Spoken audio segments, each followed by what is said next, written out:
कृषक कल्याण फंड की राशि बढ़ाने को लेकर व्यापारी खफा हैं। इसके विरोध में अलवर कृषि उपज मंडी गेट पर व्यापारियों ने ताला जड़ दिया, साथ ही प्रदर्शन भी किया।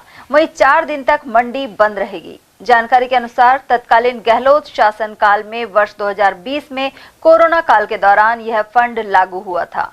मंडी व्यापारियों से कृषक कल्याण फंड के नाम पर निर्धारित पैसे प्रति महीने लिए जाते हैं।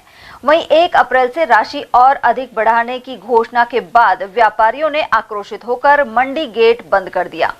अलवर कृषि उपज मंडी में 4 दिन तक कोई व्यापार नहीं होगा और केवल किसानों का माल उतारा जाएगा।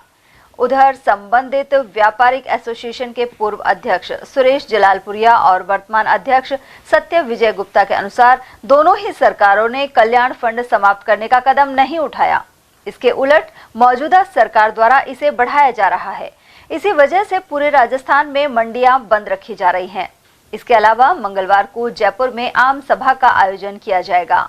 हमारी राजस्थान की 247 मंडियों के संघ राजस्थान खाद्य पदार्थ व्यापार संघ के आह्वान पर ये हमने 4 दिन का बंद किया है। इसमें मुख्य हमारी जो मांगे हैं, उसमें प्रथम मांग कृषक कल्याण फीस जो कोरोना के समय की गहलोत सरकार द्वारा लगाई गई और ये आश्वासन देते हुए कि इसे साल भर में हटा लिया जाएगा, उसे हर 6 महीना उसकी एक्शन डेट करके उसे बढ़ाते रहे।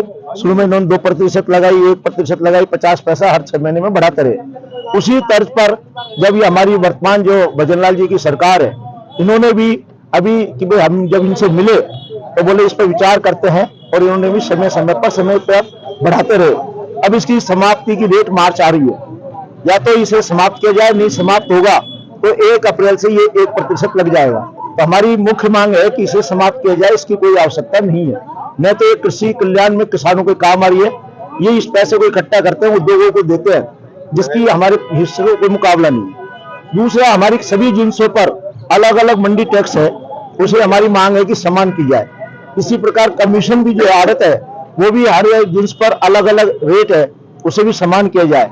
बाहर से आयातित जो एफसीआई की, चाहे वो हमारे उद्योगपति सरसों खरीदते हों या मुख्य ऐसी कोई सरकारी चीज भी बाहर से खरीदते हैं, उसमें भी ये आयातित माल को मानते हुए अपना मंडी टैक्स लेते हैं।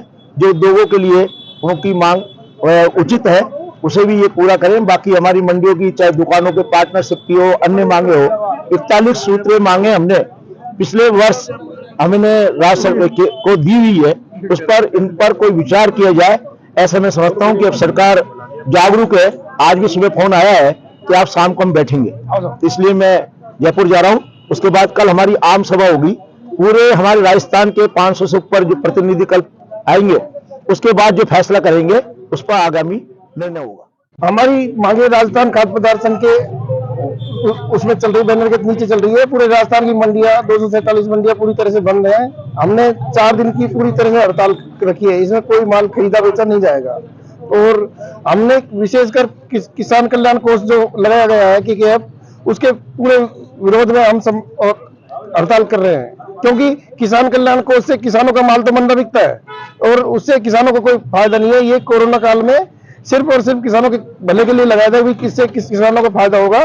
जो किसानों को फायदा नहीं होगा उसका माल मंदा बिक रहा है, क्योंकि किसान जो भी व्यापारी माल खरीदेगा वो अपने पूरी लागत में लगा लेगा। केकेएफ लगा गया तो उस माल की रेट कम बिकेगा, इसलिए केकेएफ हटेगा तो किसानों को फायदा ही फायदा है जी। अभी कब तक मंडी बंद रहेगी? ये 26 तारीख तक बंद है। कल एक आम सभा है हमारी जयपुर, तो हम सब जा रहे हैं, तो उसमें फाइनल निर्णय लेंगे कि आगे कितना बढ़ाया जाए या सरकार कोई मांगती है उसके हिसाब से चलेगा। अगर मांगे नहीं मानी जाती है तो ये आगामी अनिश्चितकालीन हड़ताल जारी रहेगी।